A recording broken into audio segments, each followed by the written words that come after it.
Ne jemi sërish në studio, u rikthyem për dëshduar me intervistën e parë për ditën e sotme.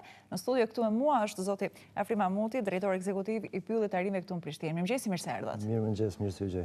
Është kënaqësi që të kam në studio, e aq më tepër për faktin që ju kemi ftuar këtu dhe diskutojmë sepse në Pyllin e Arive këtu në Prishtinë janë bërë tashmë 19 arim. Kanë qenë 16 dhe ditën e martë nga Shqipëria kanë ardhur edhe 3 arim. Si u bë ardhja e tyre në Pyllin e Arive këtu në Prishtinë dhe detajet tjera do diskutojmë në këtë intervistë. Tani, gjithsej që janë 19 ari që jetojnë në Pyllin e Arive Prishtina, javën që shkoj, këtë javë në fakt, ne kemi sjellë edhe 3 ari nga Shqipëria, cilët janë shpëtuar nga mbajtja në robëri në restorane. Kjo është në kuadër të një bashkëpunimi që Fondacioni Four Paws nga Austria ka me Ministrinë e Mjedisit të Republikës Shqipërisë në nënshkruar mars këtij viti, me cilin rast edhe vetë Ministri Lefter Koka ka marrë përgjegjësinë dhe ka marrë që të zgjidh problemin e arive të cilët mbahen në robëri nëpër restorane të ndryshme në Shqipëri. Në kuadër të këtij bashkëpunimi është ofruar që si shenjë e parë, si hap i parë, të merren 5 raste më të rënda të arive që mbahen në kushte mjaft këqija në kafaze të vogla dhe ne kemi bërë transferin e 3 arive të parë në këtë kuadër të këtij bashkëpunimi në Prishtinë, ndërsa planifikojmë që edhe 2 ari tjerë në ditët në vijim të përzgjedhim bashkë me Ministrinë e Mjedisit dhe të sjellim në Kosovë. Kjo është një punë mjaft e vështirë të themi. Ne flasim për një numër mbi 50 ari që mbahen në kushte robërie nëpër gjithë territorin e Shqipërisë. Identifikimi i tyre është bërë në forma ndryshme. Shqipëria ka shumë vizitorë që vinë nga jashtë dhe ata për çdo ditë lajmërojnë, sidomos gjatë sezonit verës, lajmërojnë fondacionin tonë në Austri për raste të tilla. Pastaj edhe Ministria e Mjedisit në Tiranë ka një evidencë për numrin e arive që mbahen. Fatkeqësisht ende nuk e kemi një evidencë të saktë se sa mbahen, por flasim diku për mbi 50 ari. Kjo është numër shumë i madh. Për ta menduar. Shqipëria është një vend i bukur, ofron kushte mjaft të mira për turist huaj, për turist tjerë vendor dhe ne nuk e kuptojmë pse duhet të mbahet kjo, ta quajmë njollë dhe kjo absolutikisht nuk përkon edhe me humanitetin tonë, me mënyrën se si duhet trajtojmë kafshët. Do të flasim pak për gjendjen e arive, se si erdhën ata, domethënë çfarë gjendje, moshën e tyre. Ne kemi emërtu këta ari, flasim për Pashukun, Tomin dhe Gjinën, janë 3 ari të moshës 3.5 deri në 5 vjeç. Këta janë identifikuar si raste më të vështira. Tomi dhe Gjina fatkeqësisht janë mbajtur në 2 restorane të ndryshme dhe nuk e dim edhe arsyeën pse ata kanë marrë deri në 20 shishe birë në ditë. Domethënë janë ari të traumatizuar që janë keq përdorur në mënyra ndryshme nga vizitor, nga vetë pronar për të kënaqur dikon, nuk e dim çfarë kënaqësie mund sjellin nëse një ariu t'i jepin 20 shishe birë në ditë, ndërsa ariu Çfarë i krijon birra arive? Është një ndikim si të njerëz, është një abuzim ose një gjë shumë e keqe që i ndodh një kafshë, aq më tepër kur ajo jeton në kushtet të një robërie klasike në një kafaz 4 deri në 6 metra katror. Prandaj këto forma të mbajtjes ne duhet bashkëpunojmë gjithë ata që miq të kafshëve, të gjitha institucionet relevante, qoftë këtu në Kosovë po edhe në Shqipëri, që të ndërprejmë këtë. Kjo nuk është nuk do të duhet jetë më. Ne flasim për vlera tjera, angazhohemi për vlera tjera dhe shpresojmë shpejt që kjo edhe të përfundon. Ministria e Mjedisit në Tiranë ka marrë këtë përgjegjësi dhe ne shpresojmë shumë dhe ata janë të angazhuar gjithë që bashkë me institucione tjera ne duhet edhe të flasim që vetëm një ministri nuk mund ta zgjidhë këtë problem. Duhet të angazhohen gjithë, Ministria e Arsimit përmes edukimit, Ministria e Turizmit, edhe ajo përmes edukimit të bizneseve tona, të informojmë njerëz që për Europën, për qytetarët evropianë, nëse ne dëshirojmë të kemi në vizitë në vendin tonë, qoftë në Shqipëri, qoftë në Kosovë, kafsha e mbajtur në robëri nuk ofron atrakcion. Përkundrazi, shkakton neveritje ata turistë dhe ne kemi lajmërime se turistë e huaj deklarohen haptazi se për shkak kësaj mënyre të mbajtjes kafshëve në robëri nuk dëshirojnë ta vizitojnë Shqipërinë. Dhe kjo është një dëm. Është mos e vërtetë se të krijojë një gjendje jo të mirë. Momentin që ata ishin të izoluar në një vend kaq të vogël, janë realisht kafshë shëtisin, vrapojnë, luajnë. Ne kemi parë në pyllin e Arive këtu në Prishtinë që jetojnë në kushte të jashtëzakonshme, që ndoshta më së miri dedikohet kafshëve, por nuk na bën absolutisht mirë kur i shohim dhe nuk kanë faj as këta që shprehen në këtë formë. Mirë, po si u identifikuan këta rinj? Domethënë kush ju informoi? Fondacioni For Paws ka organizu 2 hulumtime, 2 vizita në gjithë pothuajse në pjesën më të madhe të territorit Shqipërisë dhe ne kemi një evidencë, jo të plot, por kemi evidencë për numrin e arive që mbahen në robëri. Pastaj në biseda me zyrtarët e Ministrisë Mjedisit, me Inspektoratin Shtetëror të Mjedisit, Policinë Pyjore, kemi identifikuar rastet më të rënda dhe bashkëpunim me ta i kemi transferuar në Prishtinë. Patët probleme me pronarët? Ka probleme me pronarët. Ende prandaj duhet punohet me ta për faktin se nuk e di, ende njerëz nuk e kuptojnë që kjo mënyrë e mbajtjes kafshës është absolutikisht, plus asaj është ndaluar edhe me ligj. Ligji e thotë qartë, ndalohet çdo formë e abuzimit e mbajtjes së kafshëve të egra në robëri, në veçanti e kafshëve të cilat janë të rrezikuara për të zhdukur. Në këtë kuadër të kafshëve të rrezikuara hyn edhe ariu i murm, i cili nëse vazhdojmë kështu ne do ta humbim një ditë, qoftë në Shqipëri, qoftë në Kosovë. Fatbarësisht në Kosovë kemi arritur që në 2 vitet e fundit, falë ndoshta edhe impaktit pozitiv të projektit që kemi në pyllin e Arive Prishtina, njerëz të vetëdijsohen dhe ne ka 2 vite që nuk kemi abuzime të kësaj kafshë të mbajtjes saj në robëri dhe që është një gjë shumë e mirë.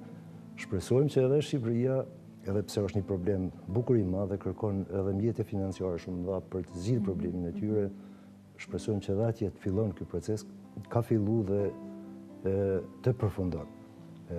Ministria e Mjedisit ka marrë përsipër, meqense flasim për numër kaq të madh të arive, ka marrë përsipër që të ndërton në territorin e Shqipërisë një qendër shpëtimi ose një strehimore tipi i tillë çfarë është në Kosovë dhe ari të tjerë që mbahen në për restorane të akomodohen në atë vend. Në vendin e duhur. Flitet që Ministria e Mjedisit në Tiranë është duke negociuar për gjetë një hapësirë, ka disa propozime, është Mali i Dajtit një pjesë do të gjendet dhe arrit të fillon ndërtimi i një qendre të tillë dhe arrit mbajtur në kafaze të transferuar në atë qendër. Do të flasim pak për gjendjen e tyre se si është për momentin, mos është pak herët sepse i bie pak ditë që ata janë tani në pyllin e arinve këtu në Prishtinë, por a ndjehen më mirë, domethënë ju e vreni më së miri se si ndjehen ata. Para marrjes, para transferit dhe gjatë transferit gjendja e tyre ka qenë shumë e rëndë. Ne kemi video dhe sigurisht do t'ju ofrojmë edhe mjetëve të informimit që t'i shfaqin ato për shkak se besojmë që do të ndikon te opinioni. Vetëm nëse marrim rastin e Ariut Pashukut. Ai ka mbajtur afër 2 vite një zinxhir në qafë. Është rrit dhe zinxhiri është fut në lëkurë. Ne është dashur me veterinarët tanë gjatë marrjes ti heqim zinxhirin nga mishi, nga qafa, që ka qenë një gjë shumë e vështirë për ta pa, lema për ta përjetu. Edhe gjendja e tij ka qenë shumë e rëndë, por fatbarësisht ai ka shpëtuar. Tani janë të tretë në pyllin e Arive Prishtina. Ne me datën 27 kemi bë lirimin e tyre zyrtar dhe ka qenë një kënaqësi e veçantë kur ato kafshë bëjnë hapin e parë në një sipërfaqe të hapur. Në natyrë. Vendosin kamën për herë të parë në tokë.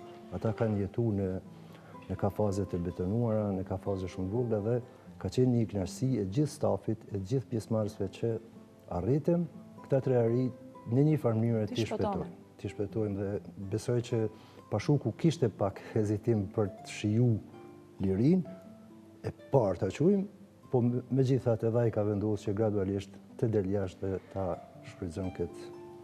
Dhe prej tani për këta 3 ari ka filluar një jetë e re, ata kanë të gjitha kushtet e nevojshme për të pasur një jetë shumë më të mirë. Ne i mbajmë për një kohë në një i quajmë si sipërfaqe rehabilituese për shkak se kanë nevojë, ata janë të traumatizuar.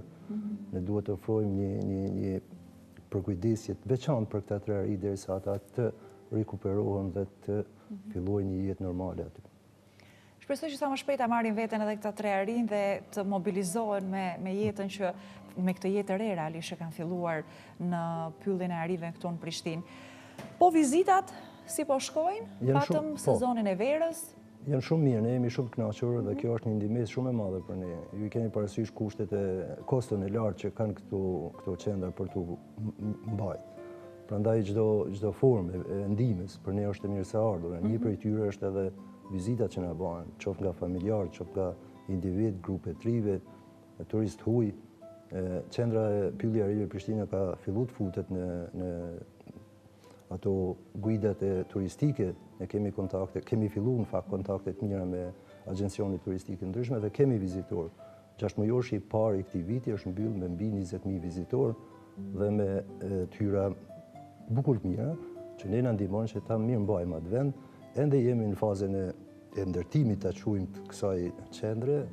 Ne këtë vit po rrethojmë edhe 3.5 hektar sipërfaqe për ari, gjë e cila do të na mundson edhe ari që janë marrë dhe do të perrin edhe 2 nga Shqipëria të kenë sipërfaqe shumë më të madhe. Fondacioni jon ofron afër 5.000 metra katror sipërfaqe për një ari, që është një sipërfaqe e mjaftueshme për ta. Pastaj këtë vit po përgatitemi shpejt fillojmë edhe ndërtimin e një qendre për edukim mjedisor. Për faktin se konsiderojmë që vendi jonë, po jo vetëm Kosova, po edhe Shqipëria, kemi nevojë që të fusim një komponent të edukimit mjedisor. Ne kemi filluar një bashkëpunim mjaft mirë me shkollat fillore, me kopshte, që grupet fëmijëve të nxënësve të vinë në qendër dhe të bashkëbisedojnë për problematikat mjedisore, në përgjithësi në kuadër të saj edhe për mbrojtjen e kafshëve të egra. Kjo është kafshët e egra në përgjithësi, po dhe natyra është e jona, ne jemi përgjegjës për ta mbajtur, për ta ruajtur dhe duhet punojmë në atë drejtim. Faktikisht lajme shumë mira këto që sapo po na shpalosni këtu në këtë intervistë. Vërtet jam shumë e lumtur me të gjitha këto që po dëgjoj dhe uroj që shumë shpejt edhe 2 arinj të tjerë nga Shqipëria të vinë sa më shpejt dhe të akomodohen në pyllin e Arive këtu në kryeqytet. Nuk besoj që do të jetë deri në fund të vitit vetëm këta 5 arinj që do të jenë pjesë e pyllit të Arive në Prishtinë. Do të ketë edhe prurje të tjera? Në fakt, do të si janë planet? Planet, në fakt, nuk kemi shumë, fatkeqësisht nuk kemi hapësirë shumë. Unë thash që për të akomoduar më shumë ari në Kosovë, unë thash që Ministria e Mjedisit ka marrë përgjegjësi që të bëjë zgjidhje në Shqipëri për këtë ari që mbahen dhe unë duhet të i falenderoj të gjithë, duke filluar edhe nga Ministri Koka deri te zyrtarë që janë marrë drejt për drejt me këtë edhe po merren me këtë problematikë. Problemi duhet zgjidhet atje. Ka negociata të mira, është përgatitur një projekt propozim, janë duke kërkuar fonde për të filluar ndërtimin e kësaj qendre në Shqipëri. Besoj që problemi do të zgjidhet atje.